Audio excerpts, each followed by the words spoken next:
press that and it's gonna go live. All right, Chief Buckman, the floor is yours. Good afternoon or evening, or in some places it might even be morning for people who are attending the BCOS webinar. This is a restart of our webinar series, and we're really excited to start the webinar series off with a appropriate topic that impacts so many fire departments all over the world. Today we're going to meet Chief Ken Richards, who is the NFPA 1400 chair of that standard. But before that, I don't want to give all this bio. He's got a huge bio.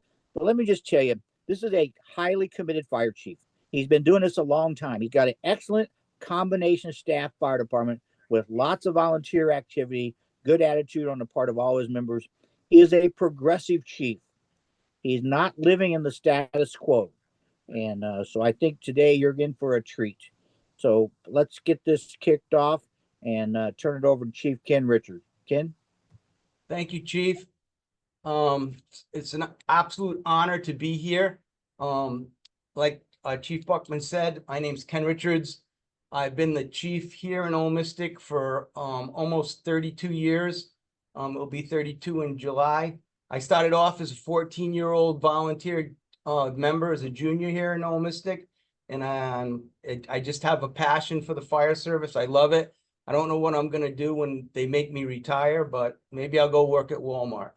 So today's topic is 1400. This new edition is going to come out probably around April of 2026. And what is 1400? 1400 is the combination of 7 other NFPA standards underneath one roof as 1400. So we have 1402, 1403, 1404, 1407, 1408, 1410, and 1451 now, all underneath the same roof as 1400. Heavy lift for the committee. All of our documents are active documents. They're used quite a bit out there, especially 1403 live fire training, 1407 rapid intervention, 1408 thermal imaging. They're active standards that people are looking at and trying to do the right thing and keep their firefighters well trained and safe while they're training them. So it was not an easy lift for us. It's going to be in a 5-year cycle now. Myself and the committee, we feel that's kind of a heavy lift. A lot of things change in 5 years. So we're going to be going back to the Standards Council and see if we can get that 5-year cycle changed to a 3-year cycle. We just think too many things change in the fire service to go 5 years without updating this big standard. So how did it all happen? They decided that they were going to combine a lot of different standards into one standard, and we were in the whole big scheme of things, we were in the 5th group. So we were the last group to actually combine a bunch of standards. So that started in like 2019 when they started all that. So our first draft meeting was in February of 2024. And we went into that first draft meeting with 204 pages of public comment. If you think it's easy to go through 204 pages of public comment with a committee that has 41 members on it, it isn't. It's a heavy lift. We did it. We did it in 2 days. But 204 pages of public comment going through, we have to, the things that people don't understand is when you're on an NFPA committee and you get 204 pages of public comment, you have to address every single public comment that you get. You can't just pick and choose. You have to go through, read them, You have to open it up for discussion to all 41 members and their alternates if they're there. Some of the discussions is easy, others is lively, and then you have to vote on it. We have to vote on each public comment, whether we're going to accept it in principle, or deny it. So it's a heavy lift. So we did that in February of 2024 in Florida. And then it goes back out to the public, and we have a second draft meeting. Our second draft meeting happened in April of 2025 in Phoenix, Arizona. So our second draft meeting, we had 96 pages of public comment.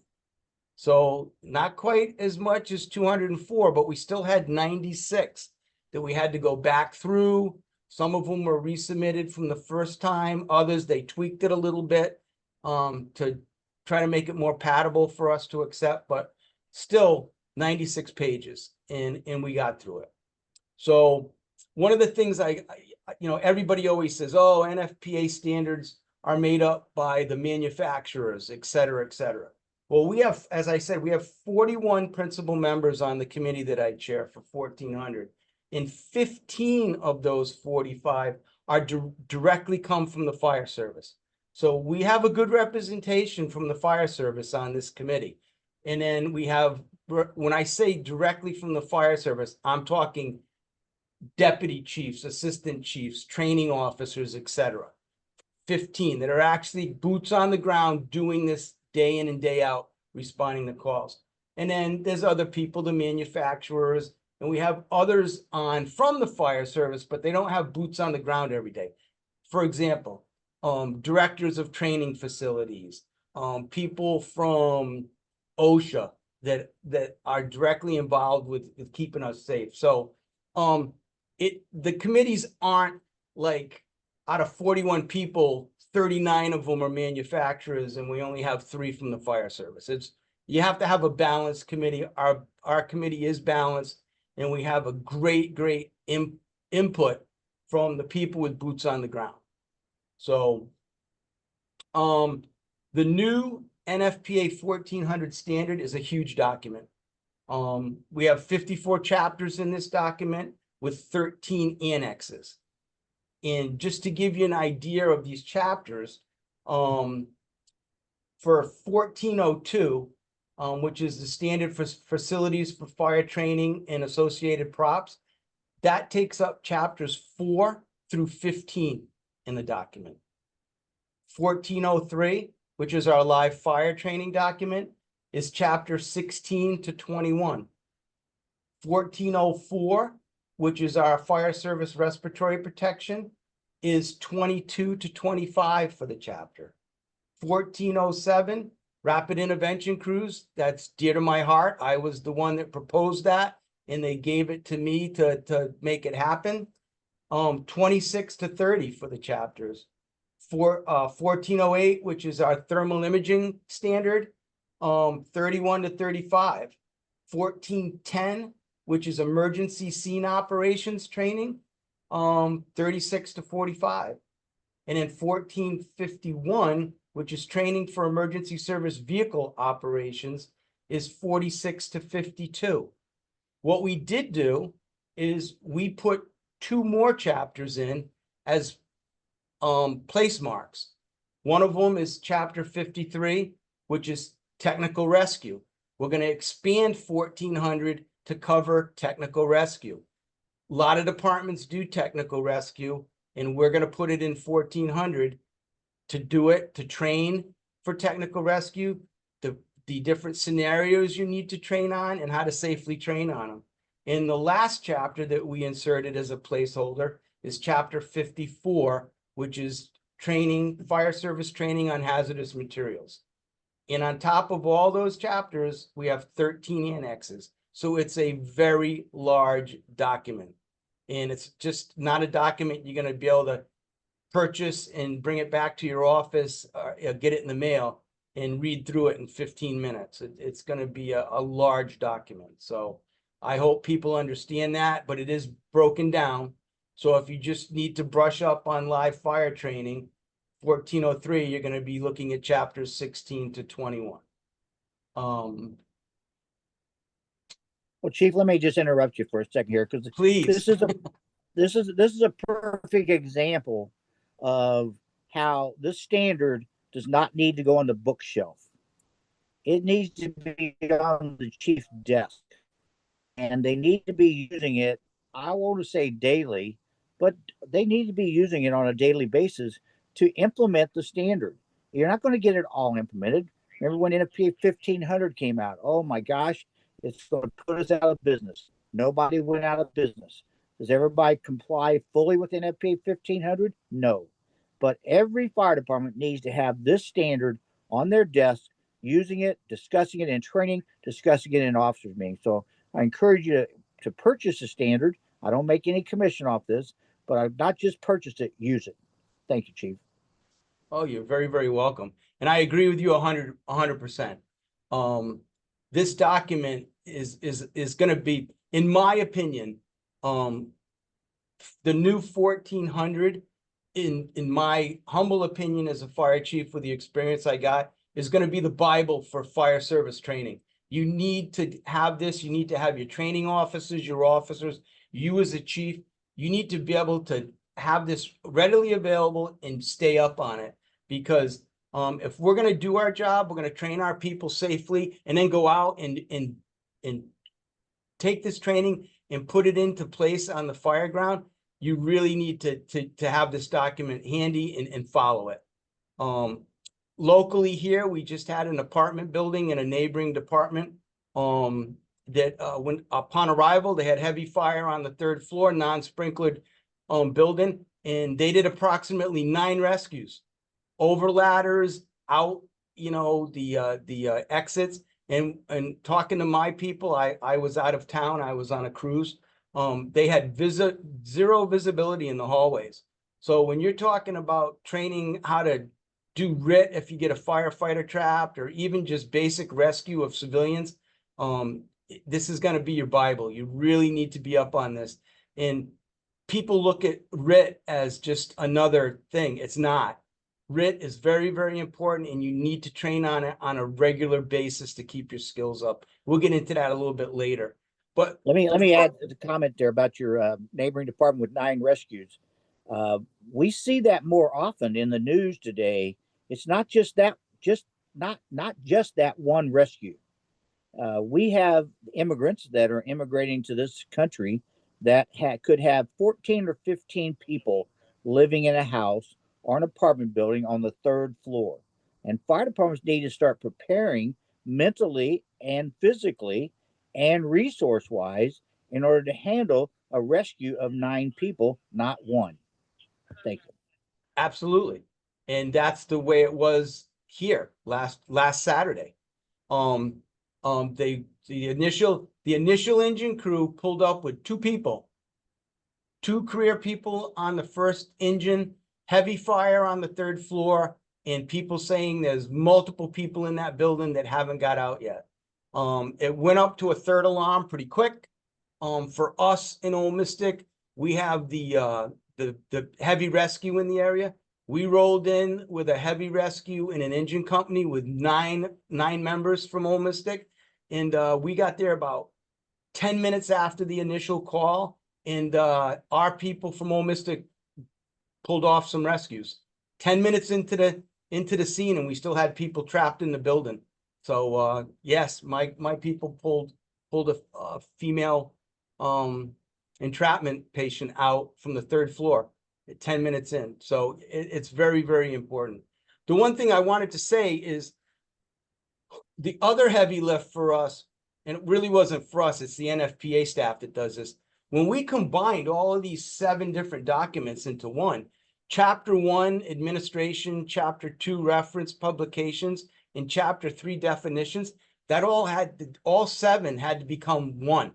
So 7 administration chapters, 7 different reference publications, and 7 different definitions all had to be put into one document now. That was a huge lift for the NFPA staff back in Massachusetts. So this was not an easy lift for anybody whatsoever. what some of the things you want to get into, Chief.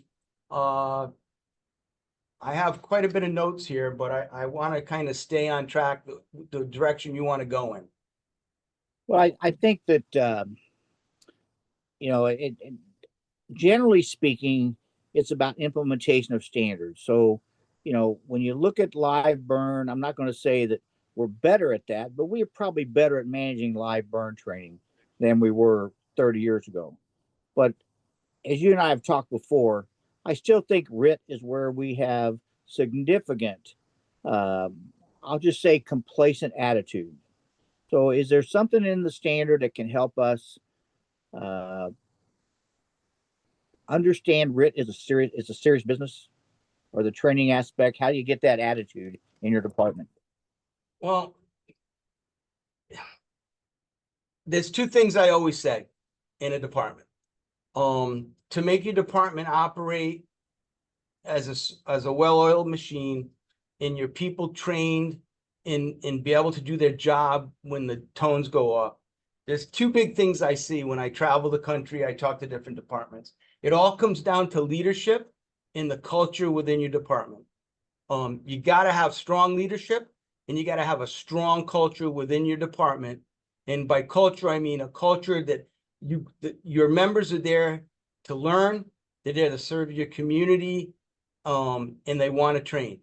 You're not serving your community if you're not putting qualified people out there on the fire ground or on the emergency scene. You can have 40 volunteers and be waving the flag out front that you got 40 volunteers. But if those 40 volunteers aren't certified, they're not EMRs, EMTs, Fire 1, Fire 2, your officers aren't, certified as officers, and you're not training underneath these standards, then you're not doing justice to your department, and you're not doing justice to the community you serve. To go along with what Chief Buckman said, when you're looking at the RIT standard, which it's going to be chapter 26 to 30 in the new document. Chapter 7 talks about rapid intervention operations training program. So it's right there in front of you. You can set up your entire training program by just looking at chapter 7 in the old document. It will be in 26 to 30. But one of the things, rapid intervention skills, I'm just going to read them off real quick. People go, oh, I want to have a RIT team. Well, this is what you need to look at if you're going to be a RIT team. There's 8 things that are very, very important. 1, declaring a Mayday. If your people don't know how to declare a Mayday and put the right information out there, and be able to do it if they get in trouble, or be able to decipher it if someone else gets in trouble, everybody's in trouble. Search techniques, access and extrication, air supply, ropes, protecting down firefighters in place, moving down firefighters to safety, and firefighter self-rescue techniques. Sometimes if you deploy a RIT team, say you've only got 4 or 5 people on your RIT team, which I see all the time, probably you better be really up on protecting a down firefighter in place.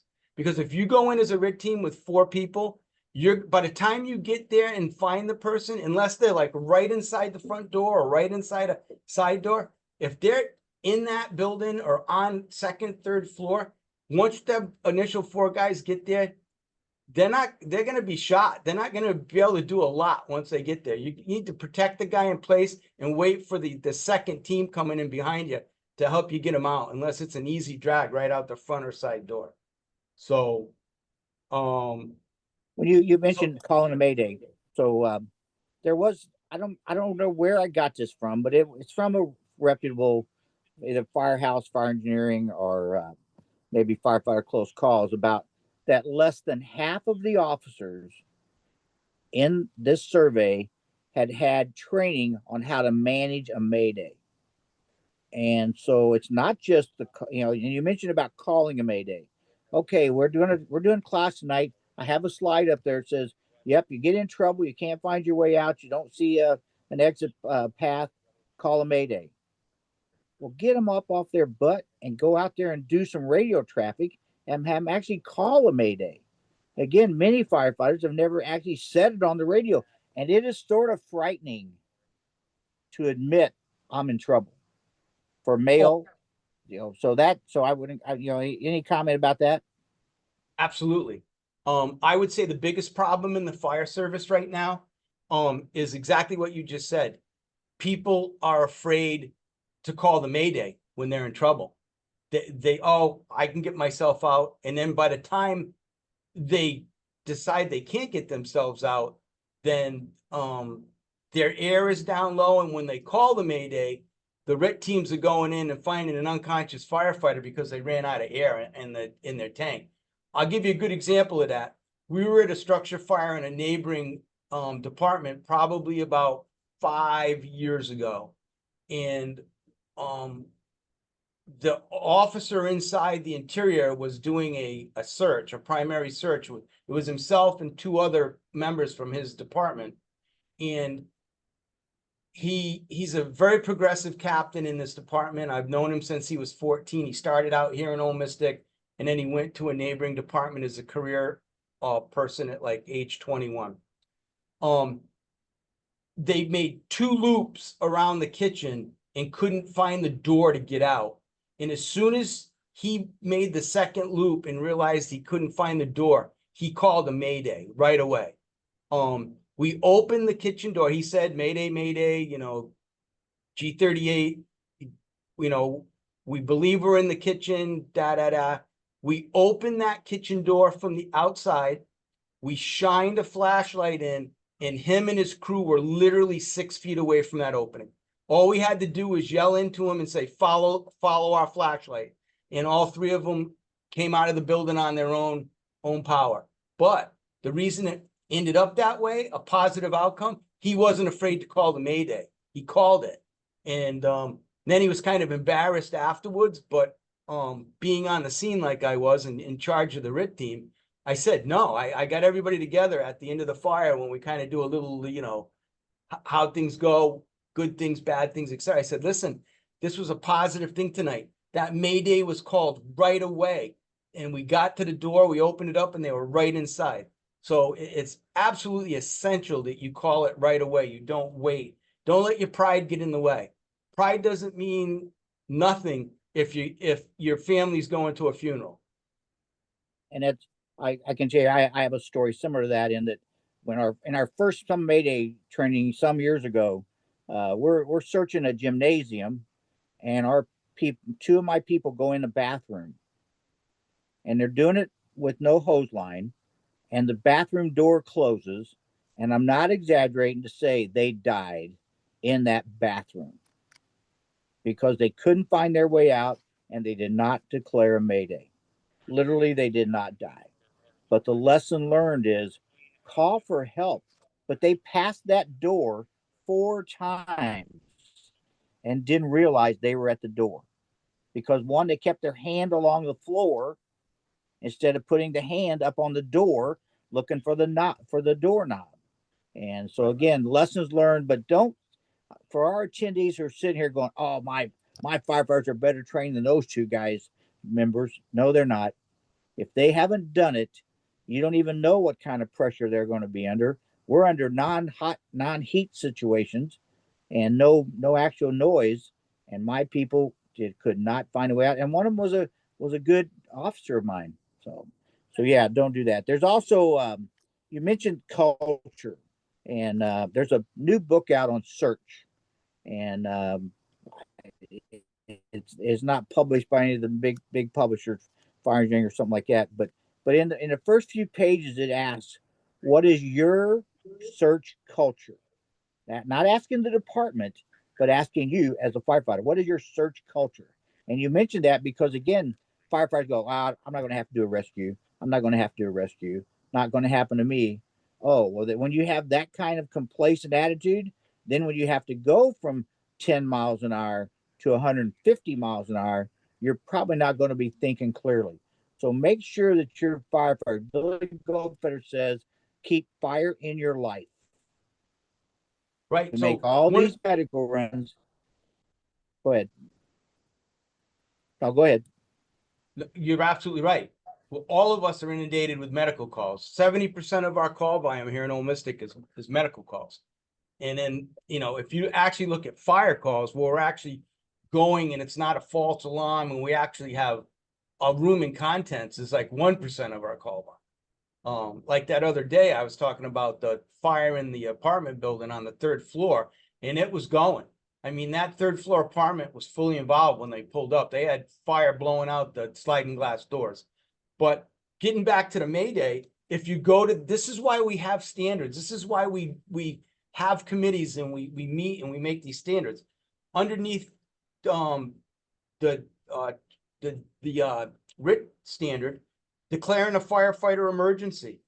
It says right here, unit, name, situation, location, intention, personal accountability report, PAR, Mayday, Mayday. This is the search team on the 2nd floor on the A-B side of the building.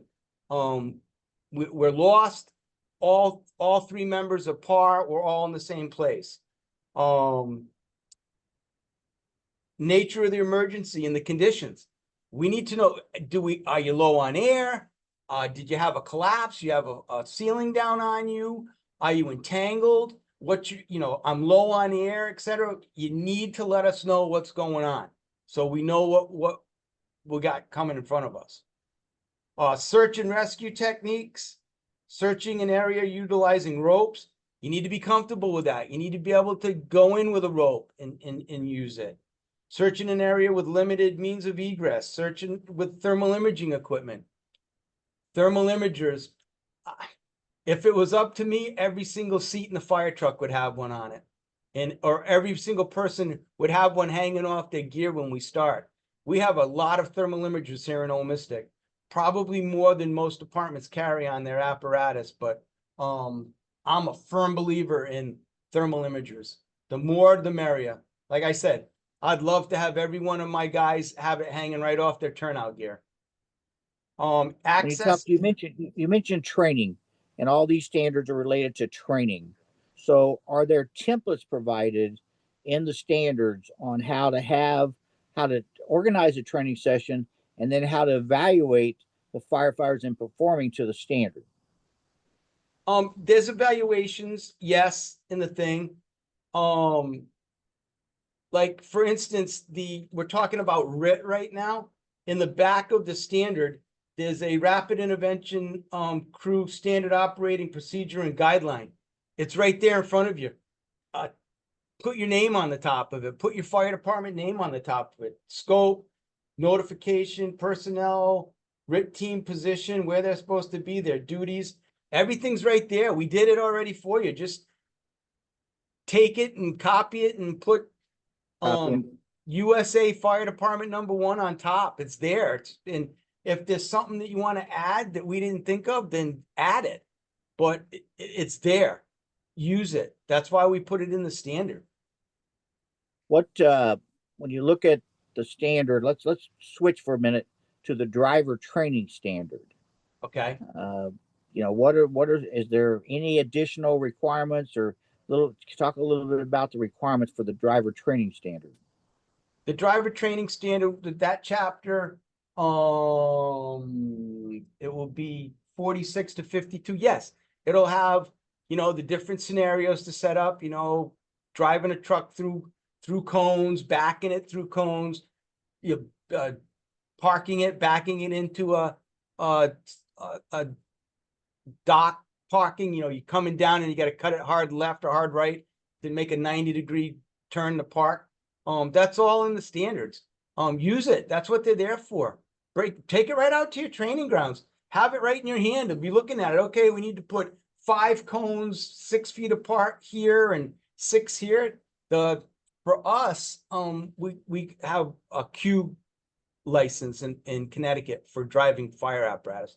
The whole course is set up for you. You just got to look at it and it's a standard CDL course and train. One of our biggest complaints we get in Old Mystic with some of our members when they're going through driver's training. When you join the Old Mystic Fire Department, you're not going to be qualified to drive all of our apparatus. Probably, if you're really good and you put a lot of time in, you're talking at least a year and a half before you're driving our 100-foot midship tower ladder. with 86,000 pounds underneath your seat. We have a very robust, strong driver's training program, and I would encourage everybody to do the same.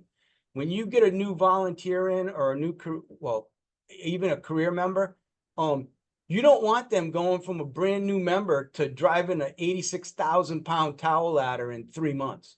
Not gonna happen here. It shouldn't happen anywhere. There's a lot of responsibility when you're driving these apparatus.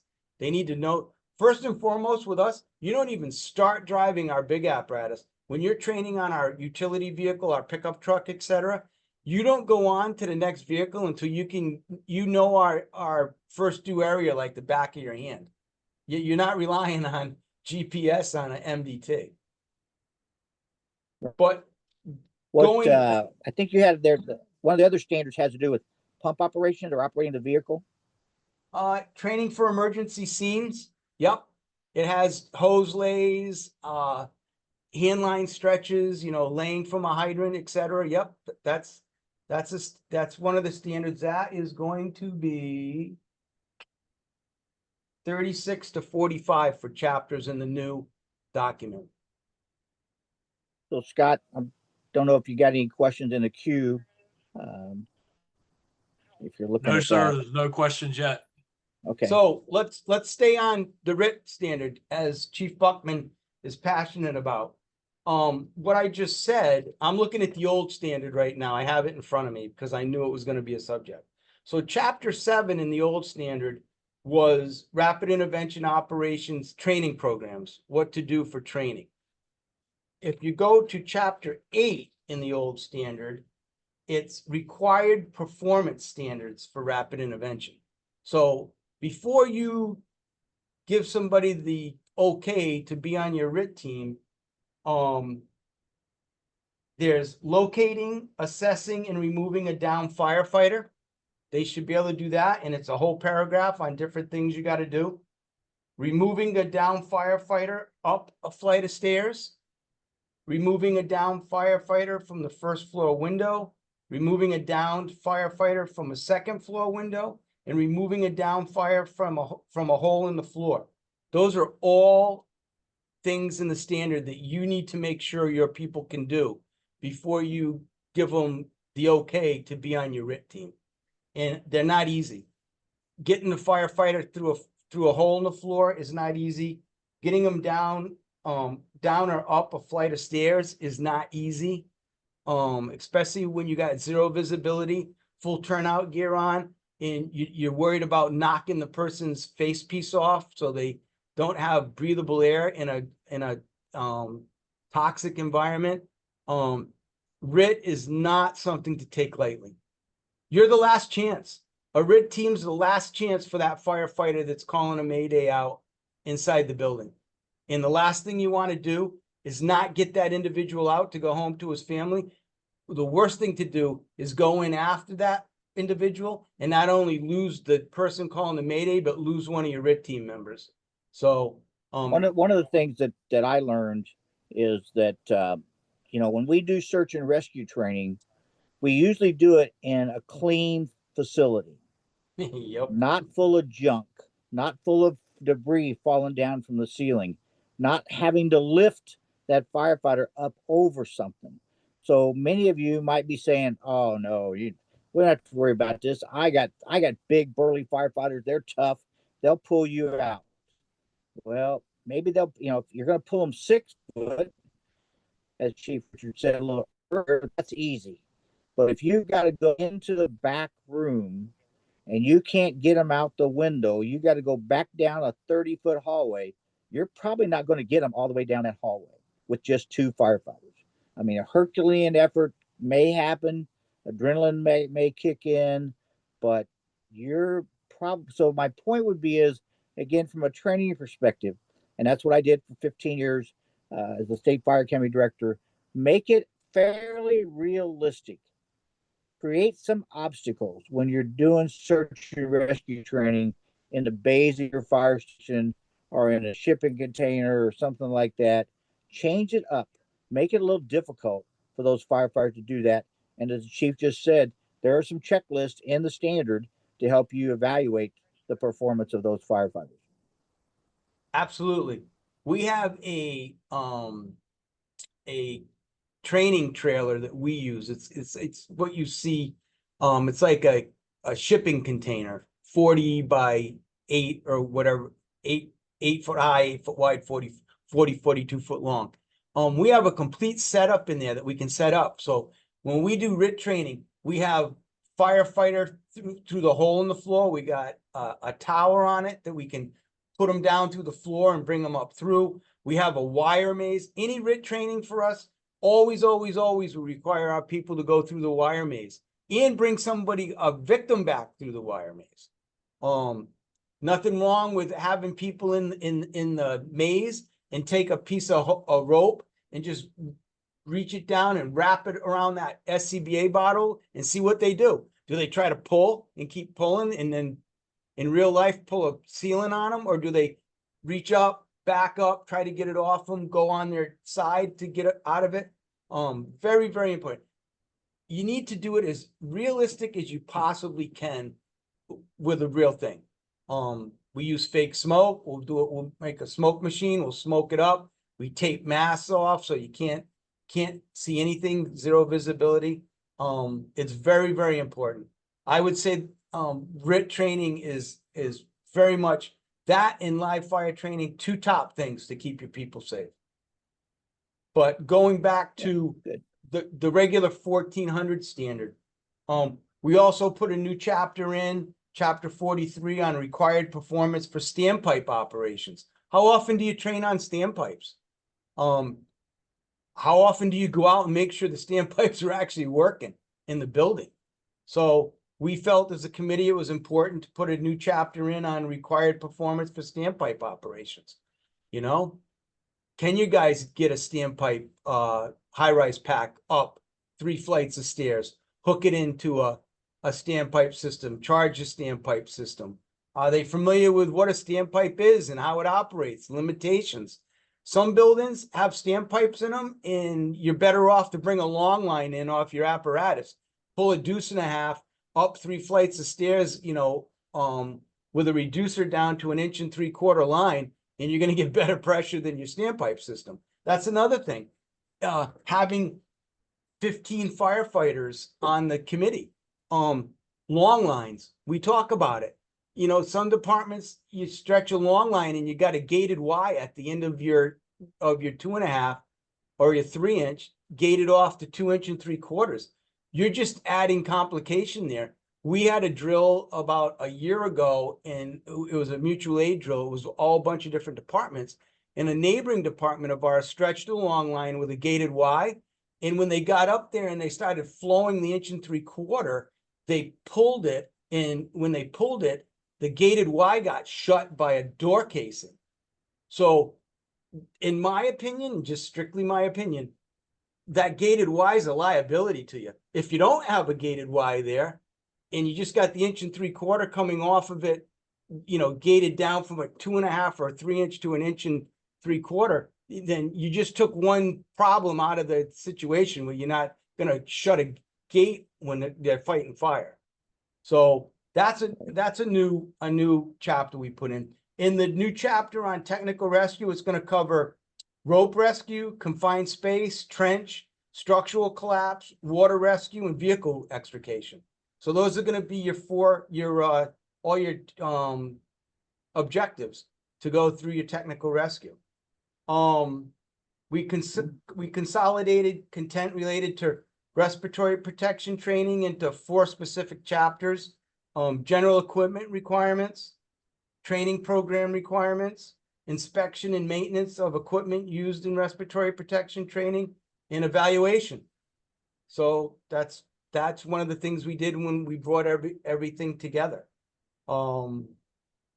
Correlated terminology and principles established in NFPA, Guide to Structural Firefighting. That was a heavy lift for NFPA.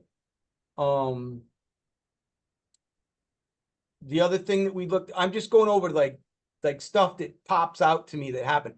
I could never sit here and tell you every little thing we changed in 1400 when we combined 7 documents together.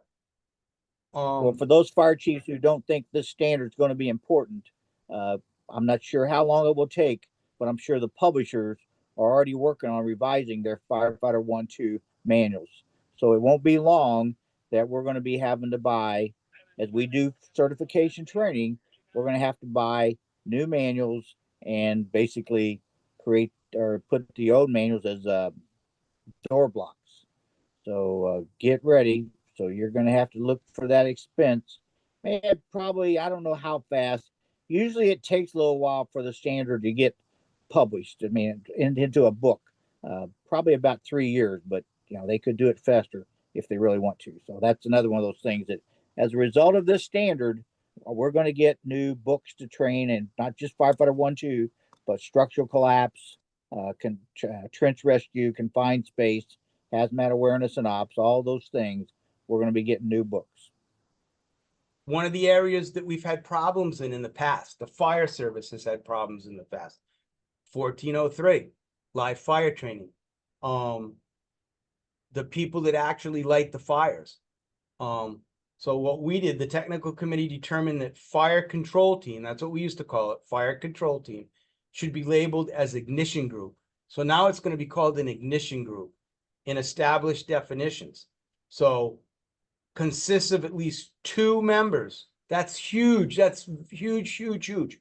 2 members. How many people remember when the ignition officer, we had a fatality at a live fire training incident because the ignition officer didn't give himself a break and his mask actually failed because of the heat. So now it's going to consist of 2 members, one being the ignition group supervisor who works under the instructor in charge and facilitates igniting the fire. Lead person approved by the AHJ to conduct ignition operations who is in charge of lighting the fire under the instructor in charge and is part of the ignition group. You got to have 2 people. It makes no sense. I mean, you got a live burn and you got a person in there stoking the fire for you all by himself. That makes no sense. You're looking for trouble. So we corrected it. Now you're going to have 2 people there. You Go ahead, mentioned that I was just at a live burn. I was at a live burn, we'll just say 2, 3, whatever, 4 weeks ago. And of course, every firefighter likes a shirt. Every firefighter likes to have a title on it. And so there were 2 firefighters there, and they had on the back of their shirt, it said Stoker. Yeah, Stoker. Stoker.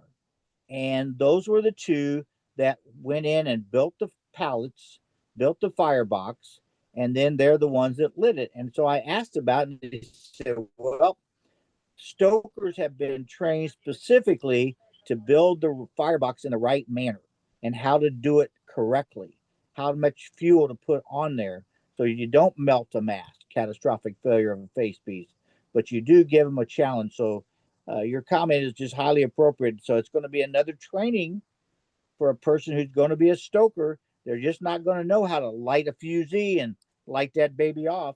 They're going to have to understand what it is they're lighting off and how much BTUs it's going to create. And that's important. That was important enough for us. Dan Medikowski is on our committee, and we actually, a lot of us from the committee, probably about 8 of us from the committee, myself as the chair, we went out to his facility and we were doing what we call fuel package burns. And they were measuring how much BTUs coming off this fire, etc. And that's why it's important when you get this new document in your hands, 1400, to go to the appendix where the fuel packages are. There's pictures of exactly how to build the fuel package and what you can expect from that fuel package. So one of the things that was huge in the fire service, I'm skipping around in my notes here as things come up. We did Dan's group, Dan Medikowski's group, did a extensive study on OSB. There was a big thing out there. Oh, you can't use OSB. It's not wood. It's pieces of wood that are put together with glue, et cetera, et cetera. So we did extensive research on it. They did fire after fire after fire and recorded it. So what do we got now? The technical committee reviewed Class A fuels and determined that OSB does not present a significant risk beyond other fuel packages when used in the proper amount. So anything can be That's a cost. dangerous if, go ahead, That's a Chief. cost. That's a cost factor because Sure. OSB is a little cheaper than that other stuff, is my understanding. Yes, it is. But if you get carried away, anything's dangerous. I mean, yeah, if you're taking a burn room that's 10 foot by 10 foot and you're putting 6 pieces of 4x8 half-inch OSB in there, yeah, of course you're gonna get a lot of heat. Got it looked like we might have 2 questions in the queue. Yes, sir. The first question, I believe you probably just answered, but the question is, are there any major changes in the live fire training section? Major changes. Okay. Recognizing the position for live fire instructor. An individual who has the training and experience to supervise students during a live fire training evolution. Live fire instructor in charge, an individual who has the training and experience to be in charge of a live fire training evolution. We're putting the responsibility back on that fire chief. If you got somebody in there that's going to be an instructor or an instructor in charge, and something happens, you better be able to prove that person, male or female, had the training and the experience in the qualifications to be in that position. Because that's another problem we see out there. You got somebody that's running a live burn and they have no experience whatsoever. They don't understand what the fuel packages are going to produce. And they're just not qualified to do it. So we did change that. And the other thing is the technical committee determined to recognize fire dynamics as the key learning objective versus only fire behavior. So fire dynamics is different than fire behavior. Live fire training structures shall be, okay, this isn't just an acquired structure. If you have a burn building that you use, Class A burn building, or a propane fed one, live fire training structures shall be inspected visually for damage prior to and documented prior to the first and after the last live fire training evolution of the day. So the new standard, if you're going to be doing a live fire training on a Saturday morning and it starts at 8:30, that live fire training building better get inspected and checked off that everything's okay before that first crew goes in, and it better get checked and checked off that everything's still okay after the last burn of the day. That's the problem out there we're seeing. We got Class A burn buildings that we got spalled ceilings in them.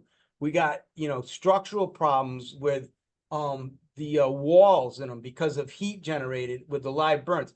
Some of the people on our technical committee, that's what they do. Their job is to build and design these buildings. And you could, if I could tell you some of the horror stories that we've been told by these people to go in and do an inspection, and they were amazed that the structure was still standing, never mind safe to have people go in it and do live burns. So it's very, very important to make sure that your buildings are maintained and inspected on a regular basis.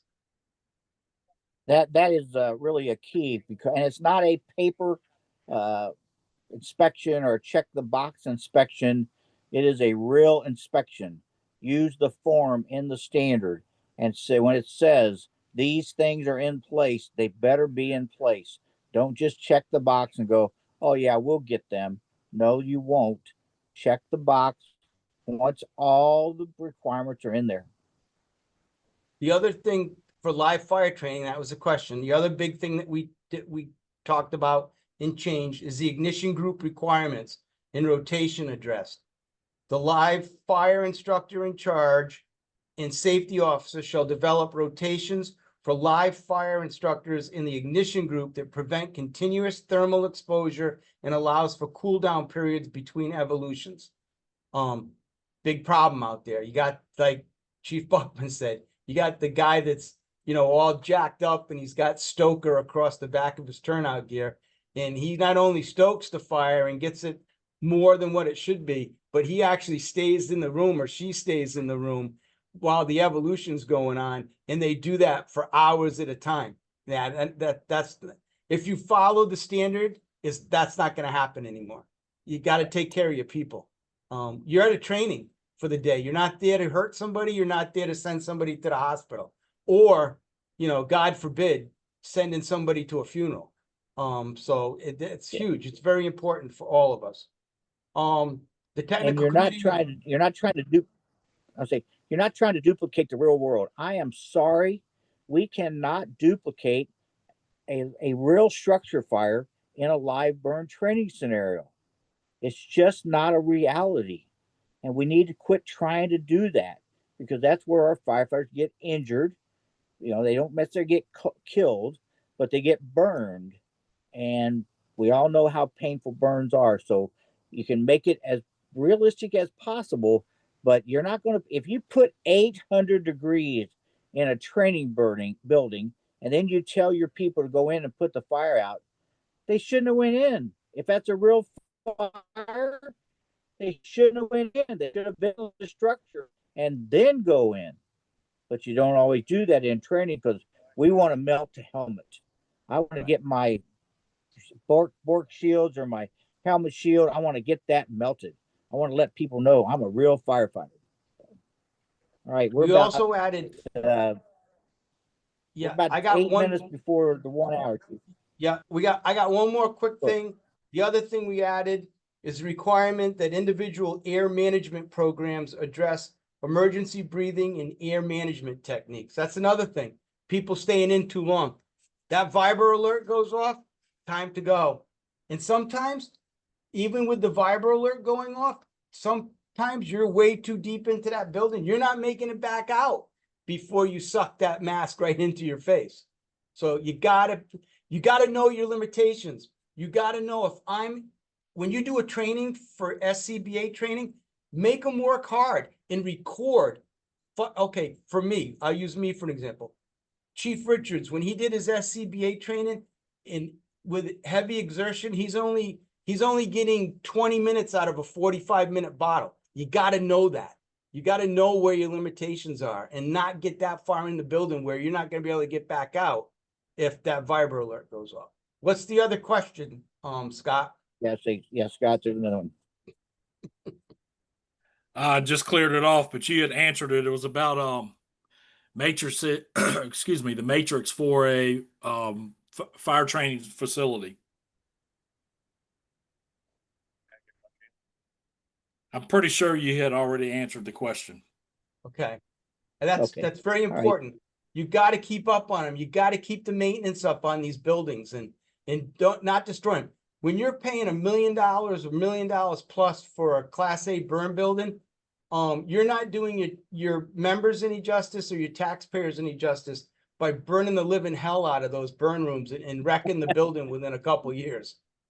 And then when you burn it in a couple years, you don't get it fixed because, hey, we don't have any money. So that's treat correct.